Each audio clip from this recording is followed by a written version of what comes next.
I'm Carl Schmid. Good morning, and this is AIDS 2024's live daily kickoff show brought to you by the International AIDS Society and Plus Life, coming to you live from the epicenter of the world's largest conference on HIV and AIDS, the Global Village, right here in Munich. It has been an action-packed 24 hours, and there's still a lot more to come from AIDS 2024. We'll get to all of that, of course, and coming up, I'm excited to have a panel of esteemed guests joining me to discuss the topic of science, doctors, and putting people first. But right now, let's take a look at some of the biggest news from the last 24 hours here at AIDS 2024. Yesterday, we told you about HIV science for the future, the topic of a special session attended by some of the world's most renowned scientists. Together, these experts shared their views of where HIV science must be heading. If you have a population that is increasingly sexually healthy and active, we really have to figure out how we're going to figure out the STI portion. We also heard from a panel that asked the question, what's preventing us from preventing?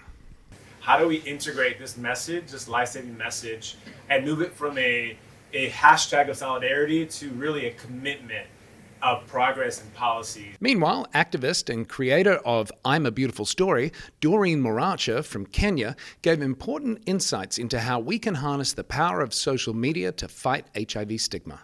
The internet is a very chaotic place sometimes, but there are good parts of the internet. There are good parts of digital spaces, and leveraging on them, using them, reaching people through them.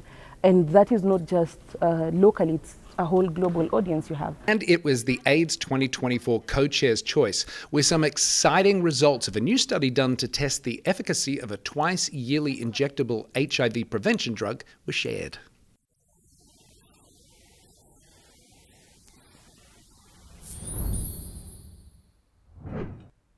The results of the Purpose 1 study herald in an exciting chapter in HIV prevention, especially in sub-Saharan Africa, when it comes to long-lasting injectable PrEP. Now, earlier this week, I caught up with Ambassador Dr. John Nkengasong from PEPFAR to get his reaction from the study and how, along with PEPFAR's continued work around the world, what he feels must still be done to ensure that we can end HIV and AIDS. Thus far, how's the conference going in your mind? Great conference. Let me just say this. All HIV conferences are great conferences because it's a huge platform to remind us that the fight against HIV/AIDS is not over, and that there are still millions of people that get infected every year. Despite our remarkable progress, we still have remarkable challenges ahead of us. As it stands today, and I think you've touched on it a bit there, but what do you really see are the biggest challenges? The biggest challenges are a couple. One is that the political visibility that used to characterize HIV/AIDS. When HIV/AIDS was ugly, we went to hospitals around the world and saw skeleton of people with thin flesh over their body lying there. It brought home the message. It brought out the humanity in us of care. So we did something. And because we were very successful, we became vulnerable, politically vulnerable to that success, where the political leadership doesn't see HIV/AIDS as a priority. It has fallen one notch down. So that's why, as I said earlier, these conferences are a reminder that that is not gone. Second is financial. The physical space in the world is very limited, very tight. Competing priorities, the war in Ukraine, in the Middle East and other parts of the world, climate change and other priorities are a challenge. HIV, we just can't wish HIV away. Right. We need resources, we need funding to make HIV, to fight HIV. Thirdly is the segregation, discrimination, and bad laws, simply put, bad laws and bad policies that segregate, discriminate, stigmatize, and criminalize people, especially key populations. We have to break down those barriers and build bridges of relationships and confidence and not build walls that stand between us and the ability to fight the virus. It is always a pleasure to get to spend time with Ambassador Nkengasong and, of course, find out all the important work that PEPFAR does. Now, in speaking of important work, there is so much more to come from AIDS 2024. Here's a look at some of the upcoming events that we think you should know about. Ambassador Dr. John Nkengasong from PEPFAR will deliver his keynote speech on why we must take responsibility and leadership towards ending HIV. There's segregation, discrimination, and bad laws, simply put, bad laws and bad policies that segregate, discriminate, stigmatize, and criminalize people, especially key populations. And all week, HIV Science as Art has been on exhibit in the Brain Lab Tower, a groundbreaking exhibition merging the talents of 12 artists living with HIV and 12 scientists from across the globe. The artworks will be auctioned with money raised going to fund projects supporting the HIV communities in Eastern Europe. It's really important to make this link between art and science. The Global Village will once again be a hive of activity, especially around a debate engaging participants about disclosing their HIV status in the U=U era. It is such a cool concept, taking the science of HIV and merging it into art. And I love that the funds being raised are going towards a great cause as well. Now, speaking of science, today's roundtable discussion focuses on science as well as doctors and putting people first. Joining me now is Milosz Parczewski, I hope I got it right, Milosz. Perfect. From the Pomeranian Medical University in Poland, and Melanie Ott from the University of California, UCSF. Thank you both for being here this morning. Good morning. Good Good morning. morning. We're almost towards the end of the conference. How has it been thus far for both of you? Amazing. Yeah? Amazing. I thought it's an amazing energy, an amazing focus, and really interesting results. The location is also great. We are having it in Germany, but looking toward Eastern Europe, where majority of epidemics in Europe is now. So also from the perspective of where IAS has brought the conference, this is a great venue. Yeah, and Eastern Europe is such an area that needs important focus. Today I want to sort of get your perspective from a scientist's point of view and from a medical practitioner's point of view on the theme of the conference, which is putting people first. Melanie, we're hearing a lot about person-centered care this week. What does that look like from a scientist's perspective? Well, I don't think it means a lot different, something different from another perspective. But I think it's a really important refocus for scientists to put people first. Because sometimes when you're in the lab and you work with all, the molecules and the scientific questions, you forget the people. And I think this is a very important reminder for us to make sure that what we are doing is serving just one cause, which is, helping people. And that's it. And so for me, it's a very important and very powerful message. Do you feel that message is getting through and being received by the scientific community here at the conference? Yes, absolutely. I think the scientific community, especially the scientific community centered on HIV, is very close to people in general, much closer, I would say, than other scientific areas. Because the community is very close to us, I think we all have close interactions with community, and it's actually a very powerful message for us that we can give to our young scientists. And we hear this all the time, especially from our trainees, that having this connection and having this center is really incredibly motivating for them. And so I think this focus at this meeting is really hitting the mark. What about you, Milosz, as far as from a medical standpoint, when we talk about person-centered care, how does that look from your perspective? So obviously we are looking into putting people first for some time, but there is never enough reminder and progress in this respect. So we are still looking how to best fit the therapy, the optimized concomitant treatments, optimized statin use, optimized person-centered care towards people who live with HIV and will be living for years, and we expect a young person to live 50, 40, 60 years sometime. So we really need to refocus not only on antiretroviral treatment, but the entirety of medical conditions, but also psychological, social, and integrate this care. And this is what this conference is emphasizing. And what is happening here is we are also refocusing clinicians to think not only on the small share, which is antiretroviral treatment, but to expand to various issues. And you have seen wonderful presentations on migration, on stigma, which is still there, and we could even level the stigma from political stigma, political system stigma, to very low individual stigma. This is also very important for the people on the move when you encounter new environment, new medical system, but also new home. So you need to integrate that.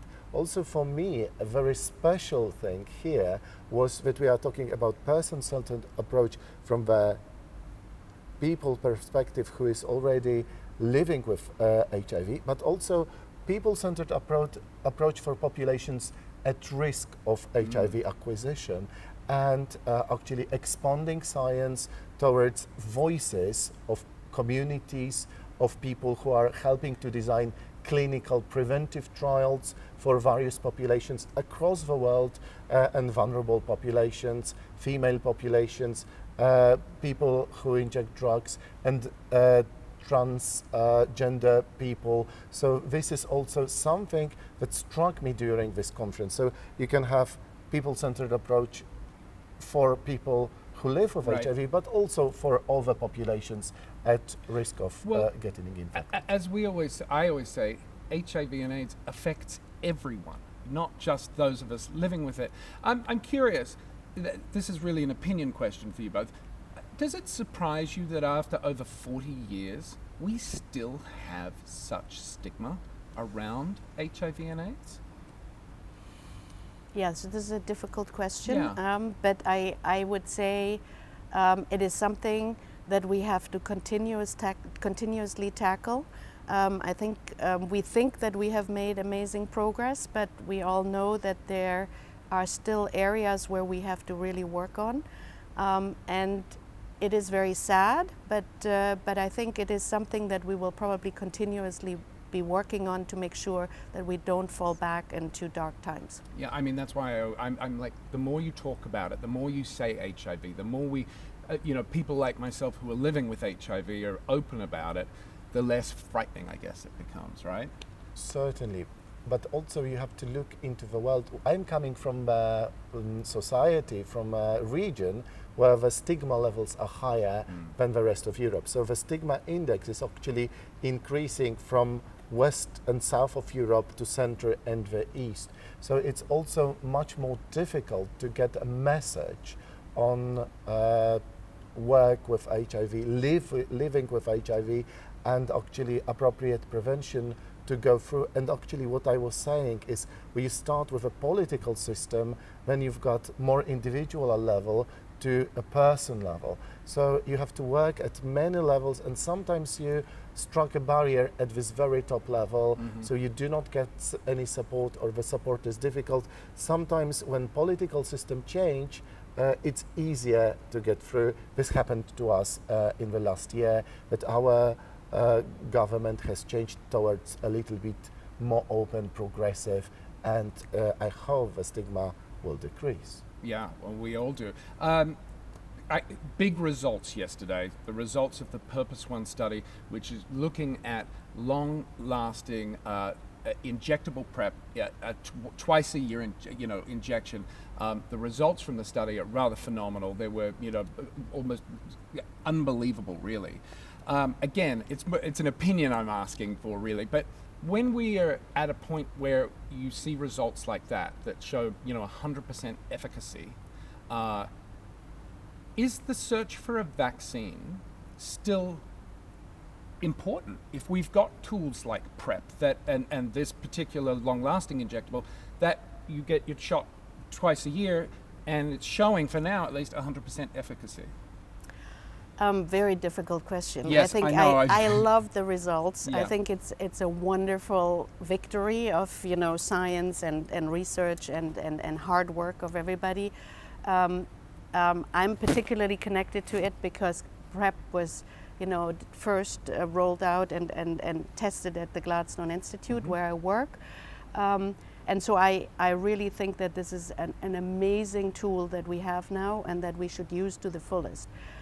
As a scientist and as a virologist, I would say we should still give the vaccine a trial, and because there has been so much work been done in there, and we have been learning so much about it through the work in HIV, but also in other viruses, most recently with SARS-CoV-2, that I think we should not give up on it, because at least potentially a subpopulation might benefit from it, or we might get it to a level where it might be cheaper and easier to apply and more long-lasting, so that you don't have to reapply it every 6 months or more frequently, which could help particularly certain people who are not accessible in that manner. So I as a scientist, would have a hard time to give up on the vaccine. Yeah, well, that's an important point of view. Milosz, I'm curious, what do you think? Oh, there goes. This is the fun. I'm going to pick that up as we go live. That's your microphone there. And if it drops, I can't hear you. So I think the joys of live, going live. Milosz, question for you. What is the world without HIV look like, do you think? Oh, that's amazingly difficult question. I ask the challenging questions, and I know it's early, so I'm sorry to be testing your amazing brains at this hour. Okay, so world without HIV would need to fill certain conditions. So purpose study is giving us one. So we would need to have a fully 100% effective prophylaxis for people at risk. And actually vaccine question is adding to that, because we are also speaking about choices in prevention. So there will be choice in prevention PrEP-wise. We are speaking about combination prevention. We cannot stop at HIV only. We need to think about STIs and variety of issues related to sexual health. And then for people living with HIV, you need like miracle drugs, which we do. Maybe not.